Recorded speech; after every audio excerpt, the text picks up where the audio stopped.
Once again, Christmas has come early in Payday 2 with the release of the annual December update, which contains all the usual suspects, alongside a few insane surprises, such as a brand new perk deck. Whilst the long-running tradition of Vlad-led Christmas heists had been broken for the past few years, we still receive festive twists across some of your favourite heists, brand new achievements and cosmetics to go out and acquire, and a new Christmas song sung by the one and only prison carol champion, Jim Hawksworth.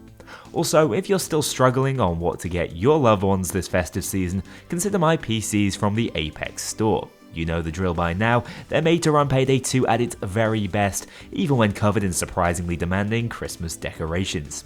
However, if they're a little out of your price range, Wednesday's update also presents a new gift idea within Payday 2 itself. The Winter Ghost Tailor Pack is our first seasonally themed cosmetic DLC, which is all about dressing for the coldest months of the year. For $2.99, you'll get access to 2 new outfits with 4 fairly unique variations. The Dead of Winter pairs a long coat with an alpine jumper for a look I'm a massive fan of across all customizations, whilst the Dog Sled Master will keep your heister warm even heading into the Siberian tundra with Jimmy. It is, however, notable that there's no gloves to go along with either set, although I'm sure you'll find a good combination from your prior collection. Instead, we receive a greater variety of Tailor Pack cosmetics in this DLC. For instance, this set of masks knocks it out of the park.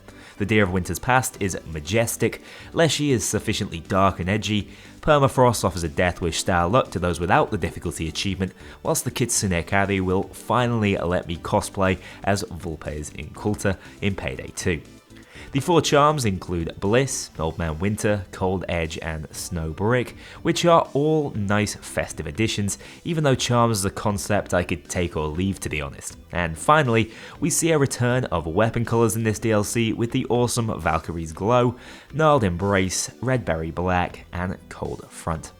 Overall, I'll always favour gameplay impacting additions to these cosmetic packs, but I'm happy enough to see Overkill expanding their DLC offering in December, especially when it's flanked by a brand new perk deck, which, let me tell you, was not something I saw coming whatsoever. The Leech is a fairly support and objective orientated deck on the surface. At first glance it looks like it will probably reward clumsy gameplay, but at the same time I can see it creating some incredibly tense and clutch moments. Whilst I personally am still working towards maximising the full potential of this deck for my full Leech tutorial, others out there are already finding ways to break it. I'm absolutely positive that this deck will be towards the upper end of the death sentence meta, simply due to how it makes actual enemy damage numbers irrelevant most of the time. Essentially, it's another throwable orientated deck, this time associated with the Leech Ampoule, which is not only a massive 40% heal every 30 seconds, but also will change how damage is inflicted to you.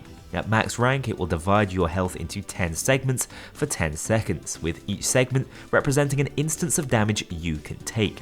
This means that it doesn't matter how hard you're being hit, with the Ampoule active, death sentence may as well be normal difficulty, allowing you to tank up seriously on the toughest difficulty in game. Not to mention every 2 kills you get, you'll restore 1 segment and have a second worth of invulnerability, which is completely ridiculous. This isn't even going to the supportive features of the deck. Basically, anytime you lose your health whilst using the Ampoule, you'll heal your teammates by 10% of their health bar, which is crazy healing, and also apparently doesn't affect Berserker players, meaning you can't be a nuisance like Hacker often is. On top of all that though, get this, when it's active, you can't actually die, you only move at 20% speed instead, meaning all objectives can be completed with ease. Hell, you can even use the Ampoule to self-revive yourself temporarily, and then permanently if you get to a medic bag or revive a teammate, soft buffing Inspire. I mean, this has got to be power creep, right? I've not even mentioned that the throwable can have its cooldown reduced by picking up kills, or that this deck also grants massive bonuses to your base health. Truly, this has got to be testing the water for more experimental perk decks that are not attached to specific heisters, surely. It's bold and inventive and I love it on paper, but it sounds exceedingly overpowered to me.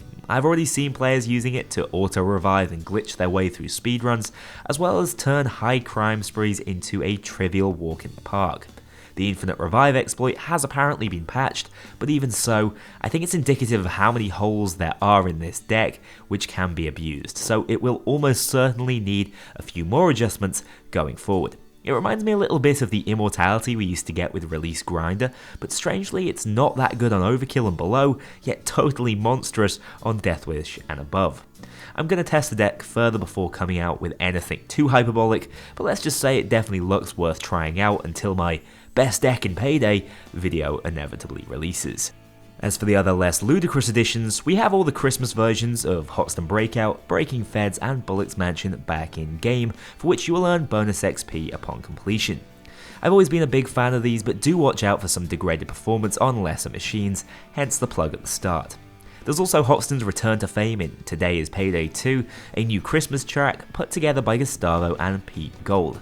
I genuinely love Hoxton's Christmas album from 2013, so seeing a brand new edition in the same style is incredible and another massive surprise to me. You may have also noticed a new throwable in the form of the snowball, which is involved in one of the 2 achievements added in the update. It was also the first thing this moron decided to try out upon downloading the update in my most recent video, finally conquering the no shooting run of Panic Room. Strangely, these little snowballs work as mini explosives with knockdown, AoE radius, and the ability to deal damage through shields. To make things even better, they also replenish constantly, meaning your supply of 6 snowballs is virtually endless, dealing up to 275 damage a throw, and even being usable to set up Berserker with a bit of patience. Basically, Overkill have given us an infinite ammo grenade launcher in the shape of some powdered snow. Brilliant. Sadly, they'll be leaving in just under a month's time on January 12th, alongside all other festive maps and menu effects, meaning you need to get your use out of these things whilst you can. Honestly, not sure why they're part of a limited time event, unless Overkill think that the idea of exploding snowballs is just a little too ridiculous even for them. Moving on to the new achievements in this update, which will also unlock some more festive weapon charms upon completion. Gift Giver just involves getting 75 kills with non-explosive throwables, but apparently the snowball doesn't count as an explosive, so just go to town with that. Upon completion you'll unlock the Bulbous Bauble weapon charm. Then there's also the Bloody Grinch, where you must take on either Breaking Feds or Bullock's Mansion in stealth, looking festive and without using any pages, which is pretty damn tough. This will net you the Lightbringer charm. Outside of these main additions, the patch notes are pretty sparse, other than adding outfit category achievements and strangely changing the menu lighting, which I feel entirely ambivalent toward. Overall though, I'm a big fan of this update in terms of the ambition behind it. It wasn't just a few minor cosmetic tweaks and additions. Gameplay has been properly impacted. I don't think Leech is perfect by any means, but I believe it's a classic case of launching something strong so people use it and more data can be gathered on it.